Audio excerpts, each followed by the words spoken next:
അങ്ങനെ നമ്മളുടെ പഴം കട്ട്ലേറ്റ് എല്ലാം റെഡിയായി. നല്ല രുചിയുള്ള പഴം കട്ട്ലേറ്റാണ്.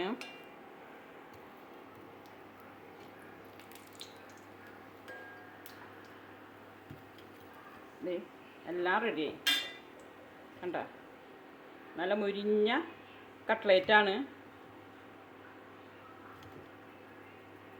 എല്ലാവരും ട്രൈ ചെയ്ത് നോക്കണം. രുചിയുള്ള പഴം കട്ട്ലേറ്റ് റെഡി ആയിട്ടുണ്ട്. നല്ല കണ്ട, നല്ല മുരിഞ്ഞ പഴം കട്ട്ലേറ്റാണ്. എല്ലാവരും ട്രൈ ചെയ്ത് നോക്കണം. നമുക്ക് കഴിച്ച് നോക്കാം. നല്ല ടേസ്റ്റ് ഉണ്ട്. അതിലേക്കിട്ടേക്കാൻ അതിൻ്റെ ഒരു മണവും നമുക്കറിയണേ ഇല്ല. നല്ല രുചി. ഈ വീഡിയോ ഇഷ്ടപ്പെട്ടാൽ ഒന്ന് ലൈക്ക് ചെയ്യണം, ഷെയർ ചെയ്യണം, സബ്സ്ക്രൈബ് ചെയ്യണേ.